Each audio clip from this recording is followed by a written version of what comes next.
नमस्कार, मैं अनिल शर्मा आपका एक बार फिर से स्वागत करता हूं अपने YouTube channel commerce by Pathak sir में।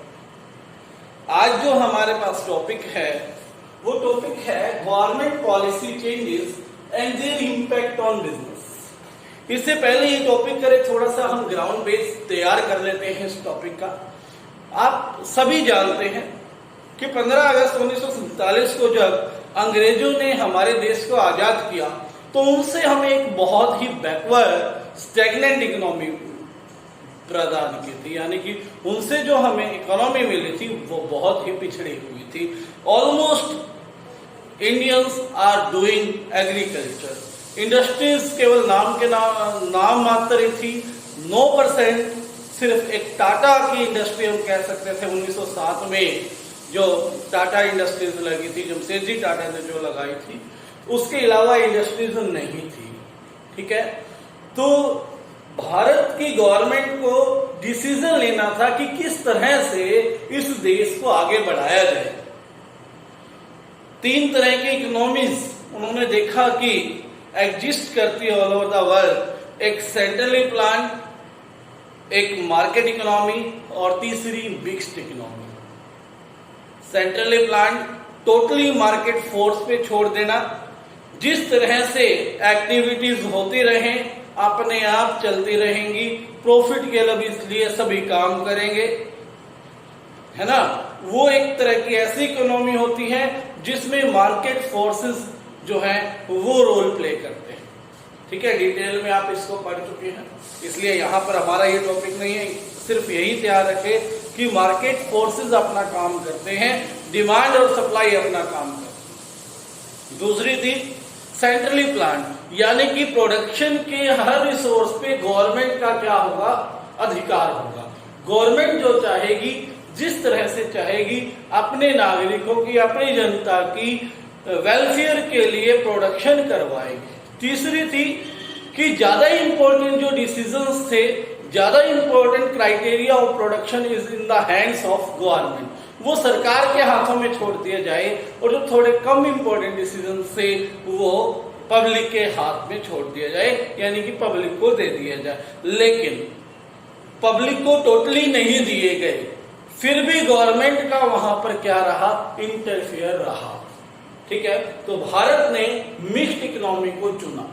आज हमारी इकोनॉमी जो है डेवलपिंग इकोनॉमी है, मिक्स्ड इकोनॉमी है, हमने ये पढ़ चुके हैं। ठीक है, 6ठे रैंक की इकोनॉमी है ऑल ओवर द वर्ल्ड। अगर बात करें नॉमिनल जीडीपी की तो काफी अच्छा स्टैंड करते हैं। 1947 से आज तक की जो स्टेज, आज तक की जो हिस्ट्री है वो बहुत फेजेस से गुजरी। इन्हीं फेजेस में से एक 1991 का फेज था, 1991 का जो फेज था वो हमारे देश के लिए बहुत बुरा था। उस समय क्या हुआ, हमारे पास जो फॉरेन रिजर्व्स होते हैं, विदेशी करेंसियां जो हमारे को इंपोर्ट करने के लिए यूजफुल है, हमारे पास इतनी कम रह गई थी कि हम केवल 1 वीक तक ही क्या कर सकते थे, इंपोर्ट कर सकते थे। ठीक है, यानी कि बहुत बुरी कंडीशन में एक बार फिर से हम यहां पर पहुंच गए थे। ठीक है, क्योंकि भारतीय गवर्नमेंट ने क्या चलाया था, LQP, L for licensing, Q for quota, P for permits.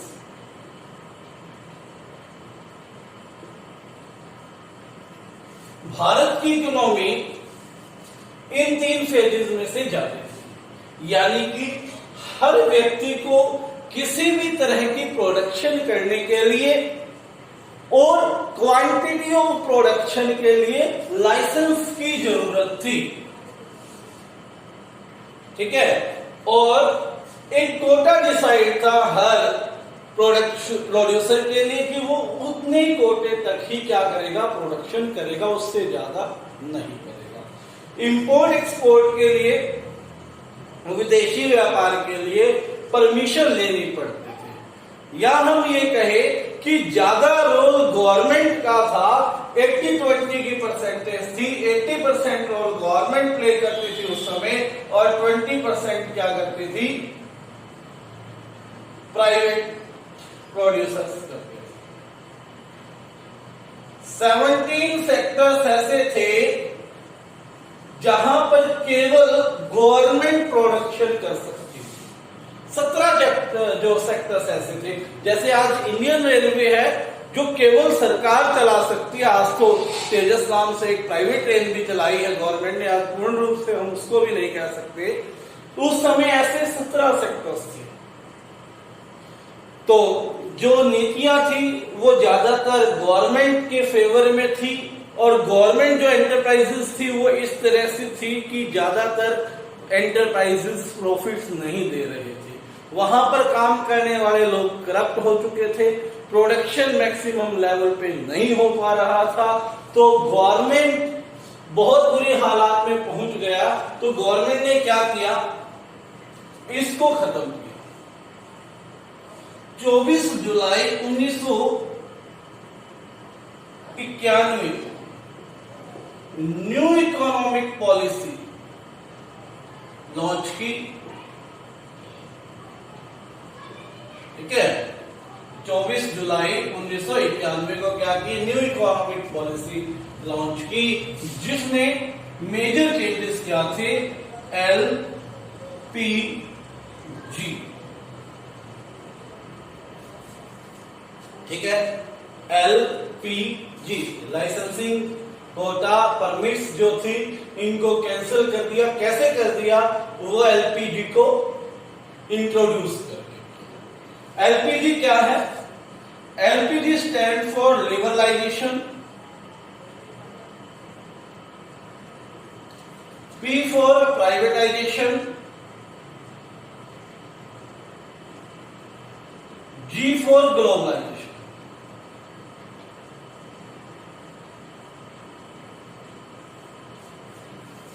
जैसा कि मैंने ऊपर बताया था कि हर तरह की प्रोडक्शन के लिए लाइसेंसिंग नीडेड थी। एकदम से क्या किया, अननेसेसरी जितने भी लाइसेंस थे वो सारे के सारे हटा दिए। जितने भी प्रोहिबिशंस थी, जितनी भी रुकावटें थी, वो सारी की सारी हटा दी।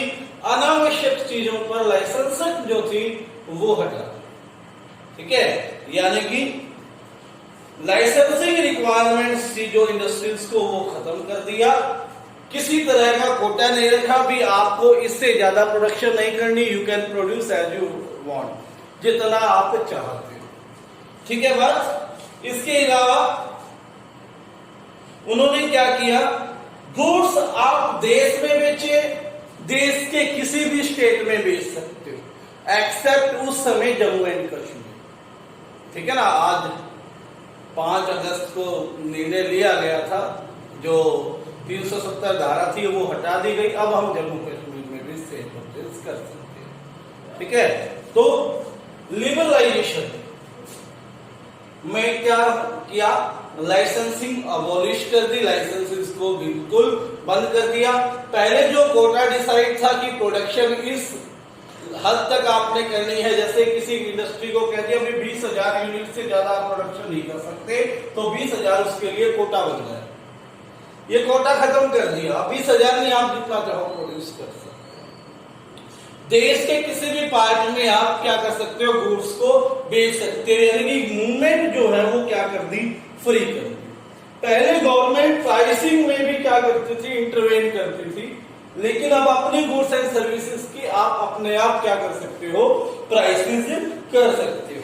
ठीक है, और जो टैक्स रेट्स थी, जो भी टैक्स रेट्स थी उस समय, उनको भी बहुत हद तक रिड्यूस किया गया ताकि ज्यादा से ज्यादा प्रोडक्शन हो सके और इकोनॉमी को क्या किया जा सके, उभारा जा सके। ये तो क्या हो गया, नीड ऑफ द आवर बन गई थी, जरूरत बन गई थी, इसलिए ये सारे काम गवर्नमेंट ने उस समय किए। ठीक है, इंपोर्ट्स पर जो था रुकावटें थी, किस तरह की रुकावटें थी भाई, हम कैपिटल गुड्स कोई भी प्राइवेट व्यक्ति जो है इंपोर्ट नहीं करेगा, ऐसी रुकावटें थी। कैपिटल गुड्स कैसी होती है, मशीनरी वगैरह होती है जिससे और ज्यादा प्रोडक्शन कर सके, ठीक है, वो सारी की सारी हटा दी कि आप इंपोर्ट कर सकते हो, टेक्नोलॉजी भी कैपिटल गुड्स भी, ठीक है। तो फॉरेन से आप टेक्नोलॉजी लाकर भी क्या कर सकते हो, प्रोडक्शन कर सकते हो। इतनी सारी चीजें लाइसेंसिंग में की, मेन सी बात है ये, बिल्कुल थोड़ा सा पढ़ा रहे हैं यहाँ पर, जितना आपके सिलेबस में जो है टच करता हुआ है, ये ज्यादा डीप में नहीं है, डीप में इकोनॉमिक्स में है, वहां पर आप कर लेंगे, ठीक है। इसके अंदर वैसे तो बहुत सारी चीजें हैं, मॉनेटरी पॉलिसी भी है और फाइनेंसिंग भी थे कुछ, लेकिन मैंने मेन बातें बताई क्या क्या।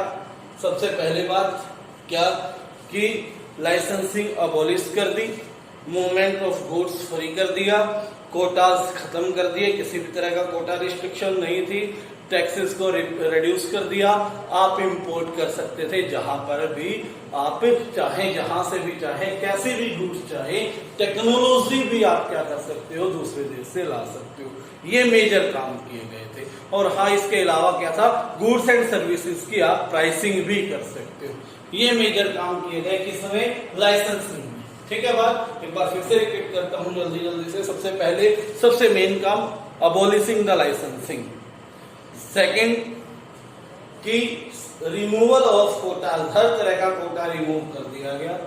Third, movement of goods and services is absolutely allowed, कहीं भी आप कर सकते थे, ठीक है। Fourth, you can price your goods and services. Fifth, you can import, आप इंपोर्ट कर सकते हो capital goods. Six, you can also import foreign from foreign, import means foreign से ही इंपोर्ट कर सकते हो क्या, फॉरेन टेक्नोलॉजीज, विदेशों से टेक्नोलॉजीज भी आप क्या कर सकते हो, इंपोर्ट कर सकते हो। ये पार्ट था आपका लिबरलाइजेशन, ठीक है। दूसरे पार्ट पे आते हैं, प्राइवेटाइजेशन। जैसा कि मैंने आपको बताया कि ज्यादातर गवर्नमेंट की जो इंडस्ट्रीज थी, फैक्ट्रीज थी, यूनिट्स थी, गवर्नमेंट यूनिट्स क्या हो चुकी थी, सिक हो चुकी थी। सिक का मतलब नॉट प्रॉफिटेबल, यानी कि आपको प्रॉफिट नहीं दे रही। ऐसी इंडस्ट्रीज, ऐसी प्रोडक्शन यूनिट्स जो आपको प्रोडक्शन ना दे, केवल एक देश इसलिए चलाया जा रहा था इनको कि देश को, लोगों को यहां से रोजगार मिलेगा। ऐसा इस तरह का प्रोडक्शन, इस तरह की यूनिट्स देश के ऊपर मात्र बोझ थी। इनको क्या किया गया, जो बिल्कुल ही प्रॉफिटेबल नहीं थी उनको क्लोज कर दिया गया, बंद कर दिया गया, और कुछ इंडस्ट्रीज को सोल्ड टू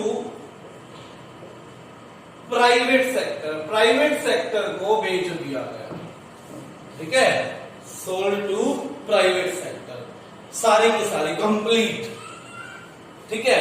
और जो इंडस्ट्रीज बड़ी थी लेकिन लग रहा था कि गवर्नमेंट सेक्टर में काम नहीं कर पा रही, लेकिन फिर भी गवर्नमेंट की इन्वॉल्वमेंट जरूरी थी, तो 50 to 70% तक शेयर किसको बेच दिया, सोल्ड टू प्राइवेट, प्राइवेट को बेच दिया। यानी कि कुल मिला के हम क्या कह सकते हैं, डिस इन्वेस्टमेंट की जाती है, ठीक है। आपसे क्वेश्चन पूछा जाएगा व्हाट इज डिस इन्वेस्टमेंट, तो आपने बताना है डिस इन्वेस्टमेंट रेफर्स टू, ठीक है। क्या बताएंगे, disinvestment refers to transferring the public sector enterprises to private sector. Public sector की यूनिट को किस में ट्रांसफर करना, प्राइवेट सेक्टर में, यानी कि सेल करना, ऐसा भी आप बोल सकते हो। तो ये क्या हो जाएगा आपका प्राइवेटाइजेशन, ठीक है। अगर 51% से ज्यादा प्राइवेट सेक्टर का है तो वो प्राइवेट इंडस्ट्री बन जाती है। जिसका भी शेयर 51% से ज्यादा, 51% या उससे ज्यादा है, तो वो क्या हो जाएगा, वही सेक्टर की यूनिट कही जाएगी, ठीक है। अगर 51% से ज्यादा शेयर आपने प्राइवेट सेक्टर में भेजा है तो वो सेक्टर किसके मैनेजमेंट के अंदर आ जाएगा, ओनरशिप एंड मैनेजमेंट उसकी किसमें हो जाएगी, प्राइवेट सेक्टर की उसमें हो जाएगी। ज्यादातर इंडस्ट्रीज का 51% से ज्यादा, मैंने कहा था 70% तक भी क्या किया गया, प्राइवेट सेक्टर को सेल कर दिया गया, ठीक है। तीसरा, जो पॉइंट है वो है ग्लोबलाइजेशन। जैसे कि मैंने लिबरलाइजेशन के अंदर भी बताया था कि एक्सपोर्ट और इंपोर्ट अलाउ कर दिए गए। पहले क्या था, जो इंपोर्ट थी उस पे हैवी टैक्स था, विदेशी कंपनियां, फॉरेन डायरेक्ट इन्वेस्टमेंट अलाउड नहीं थी। फॉरेन डायरेक्ट इन्वेस्टमेंट क्या नहीं थी, अलाउड नहीं थी। ज्यादातर पार्ट में ये कह रखा था विदेशी कंपनियां भारत में आकर बिजनेस नहीं करेंगी। क्यों? क्योंकि यदि वो आएंगी तो हमारी जो डोमेस्टिक कंपनी है उनके साथ कंपटीशन होगा, और हमारे पास इतनी अच्छी टेक्नोलॉजी नहीं है कि हम उनको कंपटीशन दे, तो हमारी देश की जो कंपनियां हैं वो तो क्या हो जाएगी, डूब जाएगी। पहले ये सोच थी 1991 से पहले। लेकिन 1991 की नीति में इंडियन इकोनॉमी को किसके साथ इंटीग्रेट किया गया? Indian economy is integrated. Integrated का मतलब होता है जोड़ना, इंटीग्रेटेड टू वर्ल्ड इकोनॉमी। इसके अंदर क्या किया गया? ग्लोबलाइजेशन के अंदर भारतीय इकोनॉमी को किसके साथ जोड़ा गया? संसार की इकोनॉमी के साथ जोड़ा गया, वर्ल्ड की इकोनॉमी के साथ जोड़ा गया, ग्लोबल इकोनॉमी के साथ जोड़ा गया। ठीक है, यानी कि अब आप फ्री होकर क्या कर सकते हो? एक्सपोर्ट और इंपोर्ट कर सकते हो। इसके लिए सरकार ने जो टैरिफ्स लगते थे, टैरिफ होते हैं एक्सपोर्ट इंपोर्ट पे लगने वाले टैक्स, टैरिफ कहलाते हैं, वो जो है बहुत हद तक रिड्यूस कर दिए और कुछ चीजों में तो क्या कर दी, खत्म कर दी। ठीक है, जो लाइसेंस लेना था इंपोर्ट के लिए, इंपोर्ट और एक्सपोर्ट के लिए आज भी लाइसेंसिंग की जरूरत है। आपने 11th में पढ़ा भी था, इंपोर्ट लाइसेंस लेना और एक्सपोर्ट लाइसेंस लेना, उसका बहुत आसान प्रोसीजर कर दिया। पहले प्रोसीजर बहुत मुश्किल था, अब क्या बना दिया, बहुत हद तक आसान हो गया। किसी भी तरह की क्वांटिटी रिस्ट्रिक्शन हटा दी, किसी भी क्वांटिटी में आप क्या कर सकते हो, इंपोर्ट और एक्सपोर्ट कर सकते हो। ठीक है ना बात। उसके बाद इंपोर्ट लिबरलाइजेशन और एक्सपोर्ट प्रमोशन किया गया। ठीक है, क्या किया गया? इंपोर्ट लिबरलाइजेशन, यानी कि आप कैपिटल गुड्स, फॉरेन टेक्नोलॉजी ये खरीद सकते हो। एक्सपोर्ट को प्रमोट करने के लिए कहा गया कि आप जितना ज्यादा प्रोडक्शन करोगे, भारतीय गवर्नमेंट, इंडियन सरकार आपको क्या करेगी, हेल्प करेगी। इंडियन गवर्नमेंट क्या करेगी, हेल्प करेगी आपके एक्सपोर्ट करने के लिए, वो चाहे टैरिफ्स रिड्यूस करके हो या लोन्स प्रोवाइड करके हो। ठीक है, यानी कि बढ़ावा देने की कोशिश की गई एक्सपोर्ट में। उसके बाद क्या हुआ, गुड्स एंड सर्विसेज का फ्री फ्लो हुआ। कैपिटल लोन आप विदेश से ले सकते हो, दे सकते हो। इसमें गवर्नमेंट ज्यादा बड़ा लोन हो तो बेसिक, वरना गवर्नमेंट क्या नहीं करेगी, किसी तरह का आपके ऊपर रिस्ट्रिक्शन नहीं लगाएगी। ठीक है, इंफॉर्मेशन और टेक्नोलॉजी आप खरीद सकते हो, फ्लो कर सकते हो, और बॉर्डर से पार, यानी कि देश विदेश में व्यक्ति भी जॉब करने जा सकता है और आ सकता है। जाते हैं ना आप इस तरह से। ठीक है, यानी कि पीपल्स भी अपनी सर्विसेज देने बॉर्डर्स को क्रॉस कर सकते हैं। ये किया गया था ग्लोबलाइजेशन। ग्लोबलाइजेशन को दोबारा फिर से एक बार क्लियर कर देता हूं। सबसे पहले क्या किया गया, क्वांटिटेटिव टैरिफ्स को हटाया गया। जितने भी क्वांटिटेटिव टैरिफ्स थी कि आप इससे ज्यादा प्रोड्यूस जो है एक्सपोर्ट नहीं कर सकते या इंपोर्ट नहीं कर सकते, वो क्वांटिटी जो रिस्ट्रिक्शंस थी वो हटाया गया। टैरिफ्स थी, जो टैक्सेस थे उनको रिड्यूस किया गया। Free flow of goods and services किया गया, यानी कि गुड्स एंड सर्विसेज को आप एक्सपोर्ट भी कर सकते हो, इंपोर्ट भी कर सकते हो, उसमें किसी तरह की रिस्ट्रिक्शन नहीं है। टेक्नोलॉजी भी क्या कर सकते हो, खरीद सकते हो और बेच भी सकते हो। पर्सन्स भी सर्विसेज देने आउट ऑफ इंडिया जा सकते हो और वहां से आ सकते हैं। तो ये क्या थी, आपकी ग्लोबलाइजेशन थी जो हमने कर ली। ठीक है बात, और आज के लिए इतना ही। ठीक है, वीडियो को लाइक करो और चैनल थोड़ा सा सब्सक्राइब भी कर लो भाई। ठीक है, और आज के लिए इतना, धन्यवाद।